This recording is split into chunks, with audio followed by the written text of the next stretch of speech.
Assalamualaikum warahmatullahi wabarakatuh. Perkenalkan, nama saya Kansa Nabila Bilqis Morsnel, NIM 2201072019.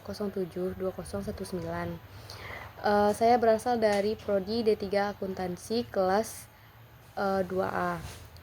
Baik, di sini saya akan menjelaskan materi dari mata kuliah Akuntansi Perbankan, yaitu materi tentang operasional tabungan.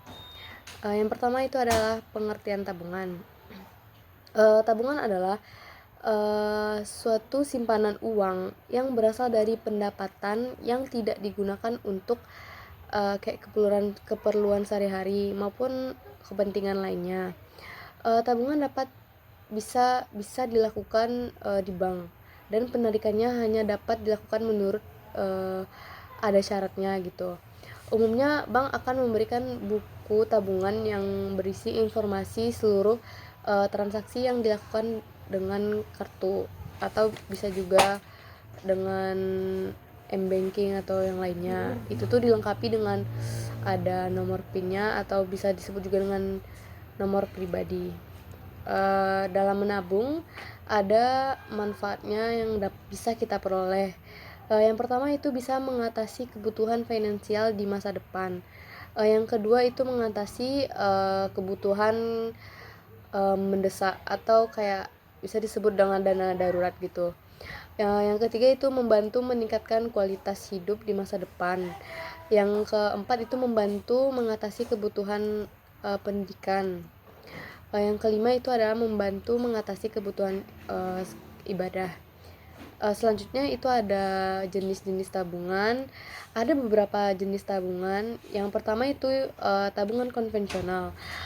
Tabungan konvensional adalah tabungan yang umum, dimiliki oleh setiap orang dan disediakan oleh bank. Dengan dia ada sistem bunga, ya. Dalam tabungan konvensional dana bisa disimpan dan dana tersebut bisa diambil kapan aja dan nggak memiliki batas waktu penyetoran. Tabungan konvensional berbeda dengan tabungan kayak tabungan syariah, ya. Tabungan syariah kan tidak menerapkan bunga. Kalau tabungan konvensional ini dia menerapkan bunga setiap transaksi dan produk dalam tabungan, ya. Meskipun demikian, tabungan konvensional ini dan tabungan syariah itu secara umum gak jauh beda dalam hal produk dan layanan yang disediakan. Pada saat melakukan tabungan konvensional ini, nasabah bisa atau akan menerima bunga yang terbilang rendah lah, karena tujuan dari bank konvensional tersebut itu cuman menyimpan uang, bukan untuk mengembangkan uang gitu. Yang kedua itu tabungan berjangka. Tabungan berjangka itu di mana nasabah menyetorkan sejumlah uang ke dalam rekening dan menentukan jangka waktu tertentu untuk menabungnya. Tabungan berjangka itu memberikan bunga yang lebih tinggi dibandingkan dengan produk tabungan biasa. Nanti ada tabungan biasa tuh setelah ini. Terus produk tabungan ini tuh suku bunganya tuh yang diberikan tabungan berjangka ini lebih kecil daripada bunga di deposit berjangka, namun lebih besar daripada produk tabungan biasa. Tabungan berjangka dapat digunakan untuk sarana investasi atau persiapan kebutuhan di masa depan. Selain itu, tabungan berjangka juga dapat mengajarkan disiplin dalam menabung, karena ada jangka waktu menabung yang harus ditaati oleh setiap nasabah. Beberapa manfaat atau keuntungan dari tabungan berjangka yaitu suku bunga tinggi, lebih aman, dan dilengkapi dengan benefit asuransi. Cocok untuk menyimpan uang dan beberapa tujuan lainnya, kayak liburan atau tujuan lainnya lah. Bunga dari tabungan berjangka ini relatif lebih baik dibandingkan dengan tabungan konvensional, dengan bunga tabungan 3% hingga 7% per tahun gitulah. Yang ketiga itu tabungan haji. Tabungan haji adalah jenis tabungan yang diperuntukkan bagi umat Islam yang ingin mengumpulkan dana, yang ingin untuk kayak melaksanakan ibadah haji atau umroh gitu ke tanah suci atau ke Mekah. Tabungan haji ini bisa dibuka di bank syariah maupun bank konvensional. Ya, dia juga bisa di bank konvensional gitu. Beberapa keunggulan dari tabungan haji antara lain yaitu gratis biaya ADM bulanan, bunga yang lebih tinggi daripada tabungan biasa. Tabungan haji dapat membantu meringankan penyiapan dana untuk menunaikan ibadah haji dan umroh. Tabungan haji dapat dibuka oleh perorangan usia 17 tahun ke atas lah, atau udah menikah dengan menyertakan KTP dan NPWP. Itu ada beberapa manfaat dan tujuan membuka tabungan haji, yaitu mengumpulkan dana berhaji, terus bisa mendapatkan kepastian berangkat atau nomor porsi haji, dan mempersiapkan biaya penyelenggaraan ibadah haji baik reguler, haji khusus, atau bisa juga disebut dengan haji yang mahal biaya itu haji plus ya, maupun umroh. Beberapa bank yang menyediakan tabungan haji antara lain yaitu Bank Syariah Indonesia, Bank Mandiri, bisa juga CIMB Niaga Syariah ya, itu bisa juga. Terus yang keempat itu adalah tabungan mata uang asing. Jenis tabungan ini adalah jenis tabungan yang memungkinkan nasabah untuk menyimpan uang dalam bentuk mata uang seperti kayak dolar Amerika ya, terus kayak yen Jepang gitu.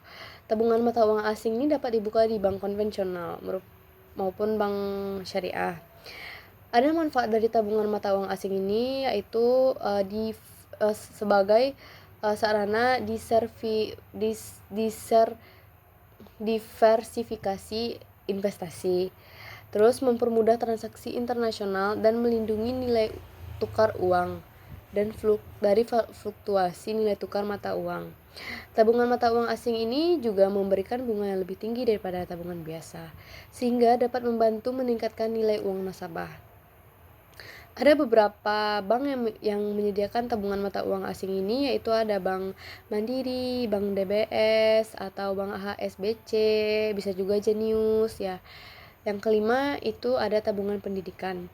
Tabungan pendidikan adalah jenis tabungan yang dirancang khusus untuk menabung dana guna membiayai pendidikan yang untuk masa depan, atau bisa juga disebut dengan pendidikan anak lah ya. Tabungan pendidikan ini dapat dibuka di bank konvensional maupun bank syariah. Beberapa manfaat dari tabungan pendidikan anak antara lain yaitu membantu mempersiapkan biaya pendidikan anak dalam jangka ke depan atau jangka panjang gitu, memberikan bunga yang lebih tinggi daripada tabungan biasa, dan membantu orang tua menjadi lebih disiplin dalam menabung.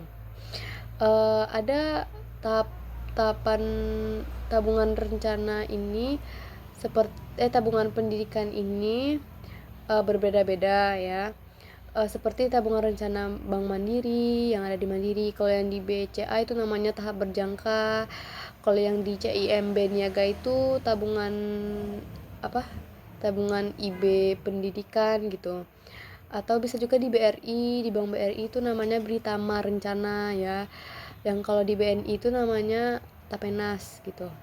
Sebelum memilih jenis tabungan pendidikan anak, sebaiknya orang tua melakukan riset lah mengenai biaya pendidikan yang dibutuhkan anak, supaya kita bisa tahu gitu preferensi atau lembaga pendidikan incaran yang menjadi tujuan anak kita di kemudian hari atau di masa depan.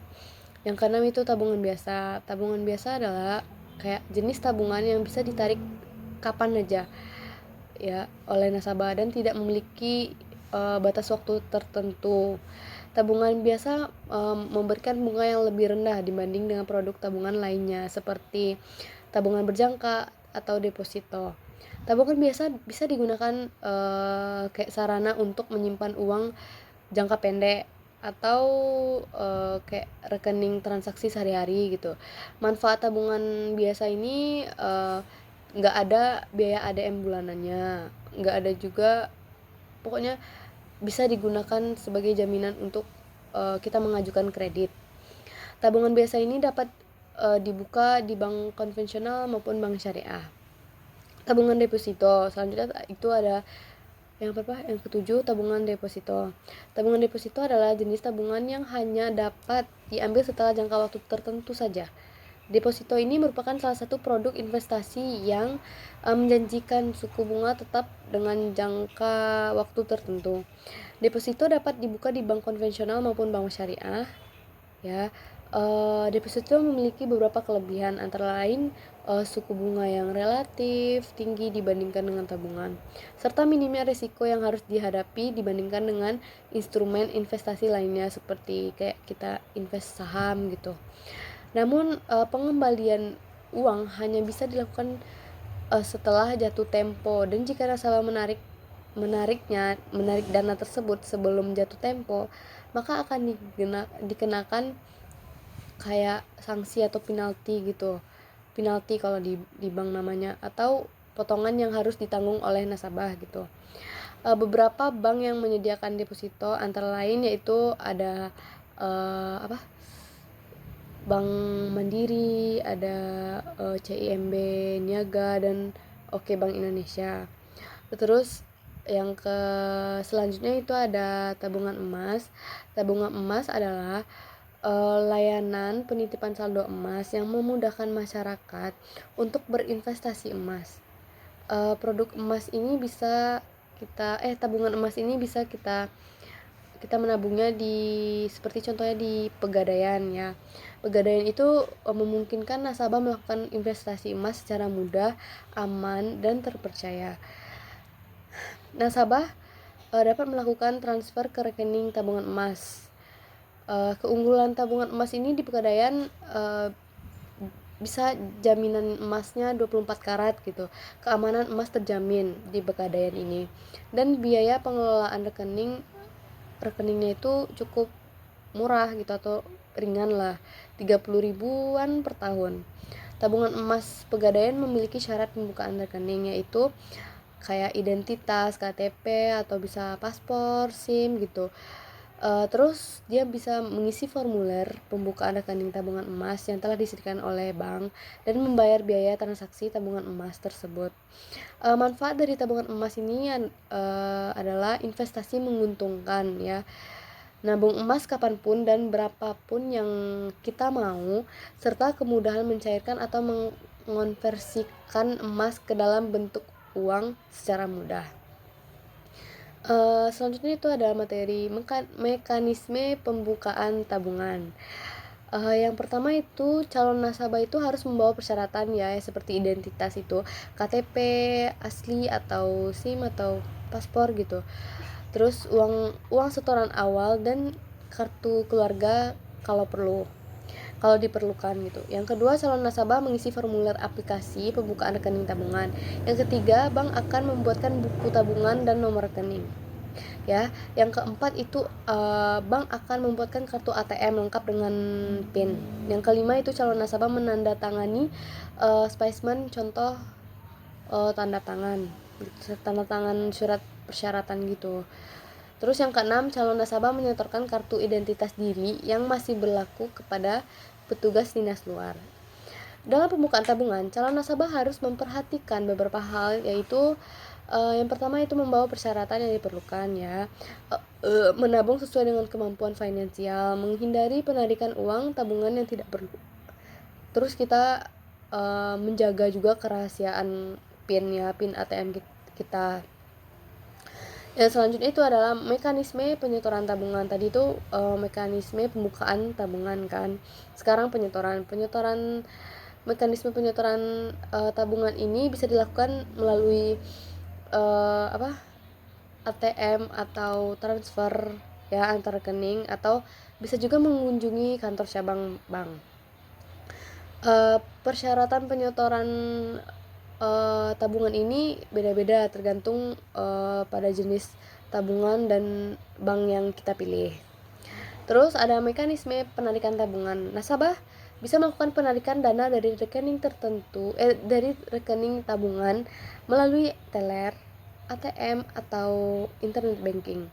Setiap kali nasabah menarik dana, bank akan mencatat sejumlah dana yang ditarik dan mengurangi saldo rekening tabungan nasabah gitu.